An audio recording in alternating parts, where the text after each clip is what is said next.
Hey, thank all y'all that voted. I was having a tough time deciding what series should I drop next. High limit credit cards, duplexes, business vehicles, or getting your kids credit right. Olivia, Tim, and Darius was like, yeah, we need all of them.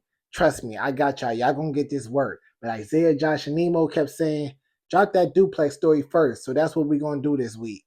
And if you've been following me for a while, you know I actually did these things. I'm not just on Google finding random topics to talk about. My credit score is actually over 820. I got over $250,000 in credit limits, business vehicles, and multiple duplexes. And it all started with the same simple credit building strategies that I've been teaching y'all. This week, I'm gonna show y'all I got my first duplex because honestly, the first one is always the hardest. Then I'm gonna show y'all how you prepare yourself for your own duplex. And by the end of this week, I'm gonna explain how I got my second duplex because trust me, that was a completely different fight. All right, so here we go. Before I got my first duplex, I was like most of y'all, I didn't know anything about real estate, but I just had a kid. My car got broken into 3 times. They stole my Glock, a few $100s on my armrest. And after the second time, I realized, all right, I'm gonna stop leaving stuff in the car. Then they kept coming back anyways. By the third time, it's like, yeah, it's time to move ASAP.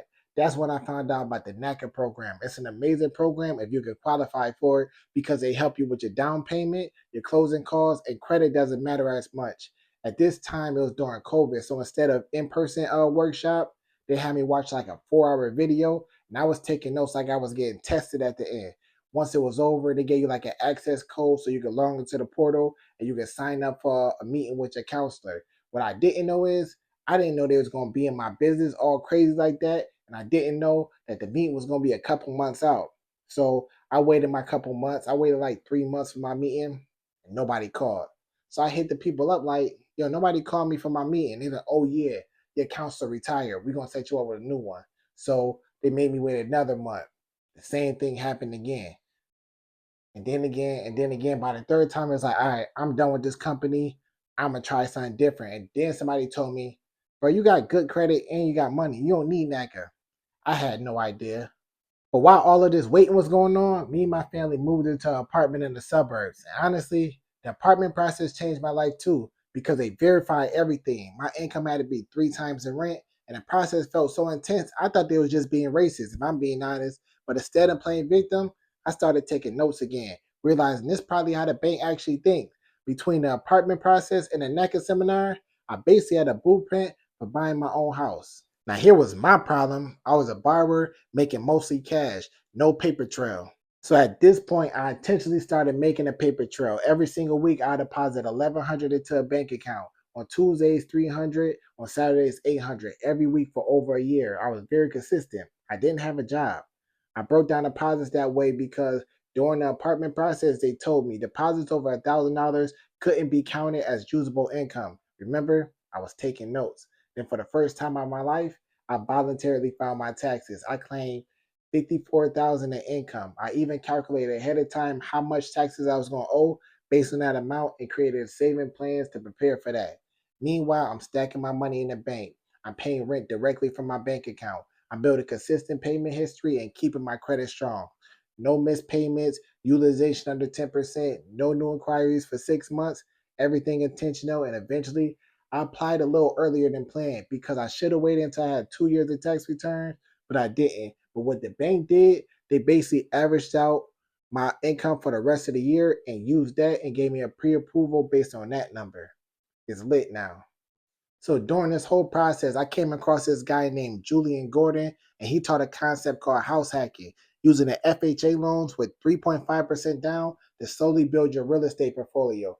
First, you get a 4 unit, then the 3 unit, then the 2 unit, then eventually the dream house. The tenant pays for all the mortgages, and you live it for free. I love that concept. At first, I made a huge rookie mistake. I was shopping for a multi-family home using a single family pre-approval, so we were seeing a bunch of duds. But I went back to the loan officer and asked, can we get pre-approved for a multifamily too? Then boom, the pre-approval amount went way higher. And that's when I learned the banks count part of the rental income you're going to receive towards your income like you're already making that. That was a game changer. So we kept bidding on houses. We fell in love with a couple of them and got our heart broke because we got outbidded like $40,000 over asking price. Yeah, honestly, it got emotionally exhausting. By the time we saw the duplex we finally bought, I was worn out. I didn't even look upstairs. I saw the downstairs and was like, I don't want this. But God had different plans. We put in the offer anyway. I put down $20,000 in earnest money just to show how serious I was.